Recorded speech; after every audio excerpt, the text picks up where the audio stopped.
Hey, this is Dustin with Home Mender Inc. and you can find us on the web at www.homemenderinc.com. Today we're going to show you how to install a stainless steel double bowl sink with the basket strainers and some laminate post form countertops. Start by setting our basket strainers.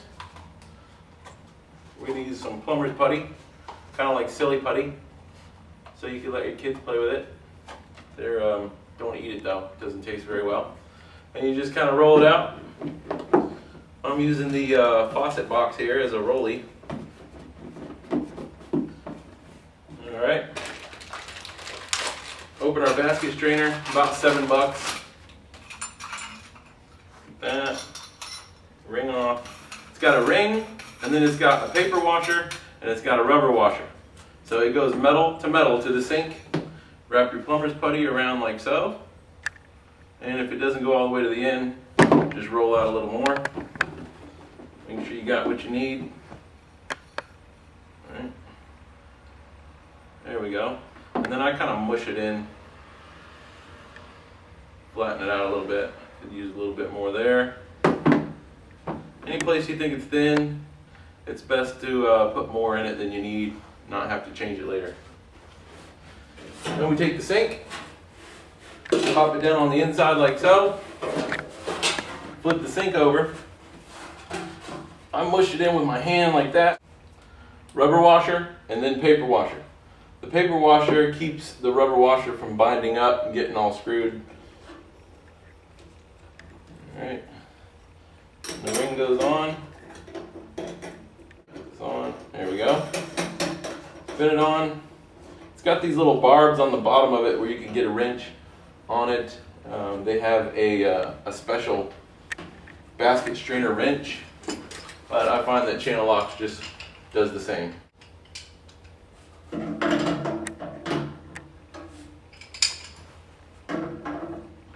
Set it down while holding the basket strainer. Turns on it.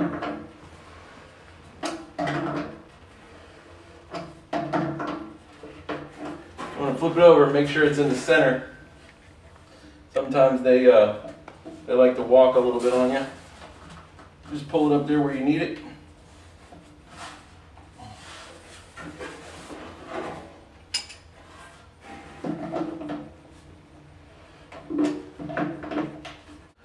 Alright, so we got our other basket strainer in. 1, 2.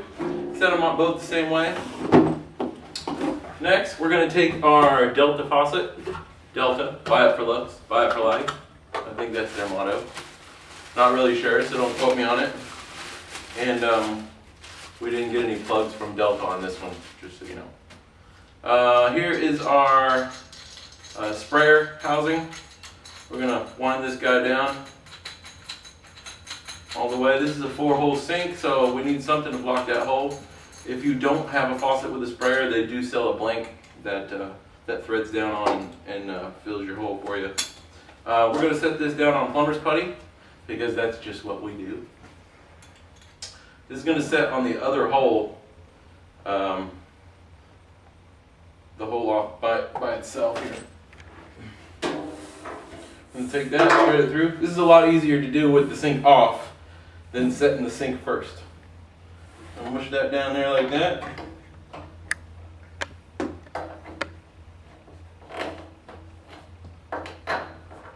We're going to put our nut on.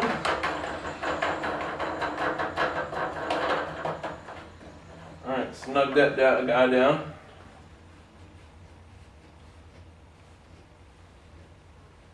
Alright, he's good and tight. Now we're going to take our sprayer and we're going to feed it through that hole first. There we go. Stretch it out so it's not a problem later. There we go. Feed it through our hole.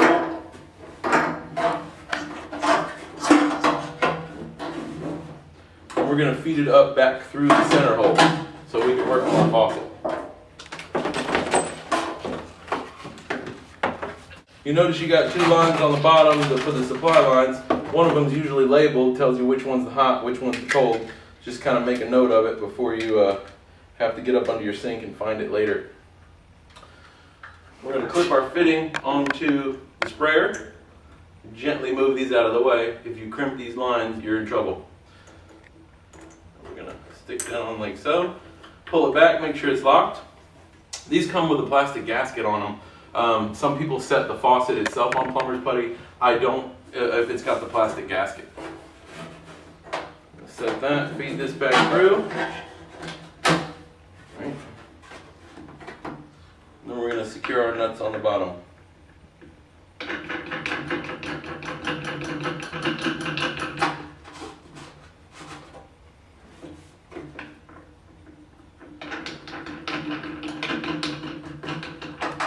Before you screw it down all the way, you just want to make sure our faucet's nice and straight.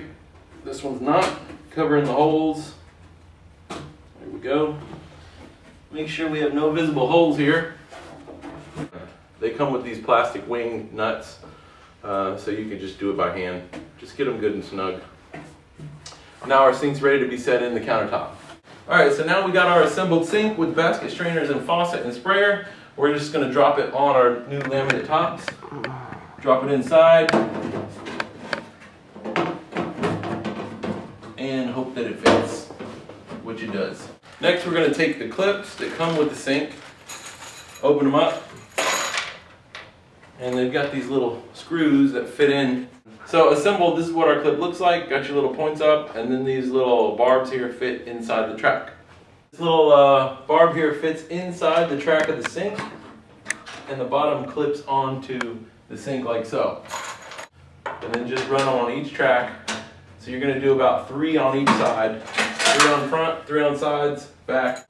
Alright, we got all our clips in place. This one only came with enough to do 3 on the front and back, and then 2 on the sides. We got them all in place, and we're just going to take a flathead screwdriver and tighten them all down.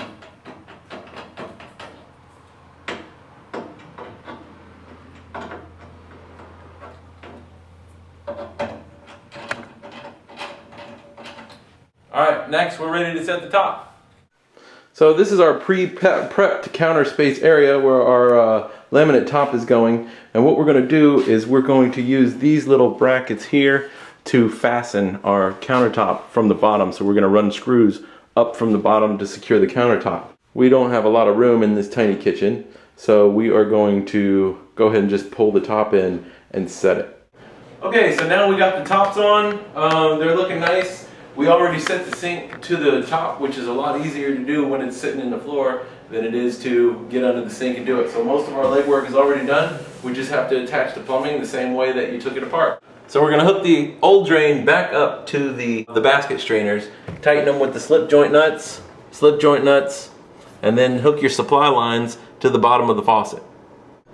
After the plumbing's hooked up and you got the countertop where you want it, you want to use those support brackets that I showed you earlier to screw the cabinet to the countertop from underneath. It's a good idea to hold it down while you get under and push it up so your counter doesn't lift on it.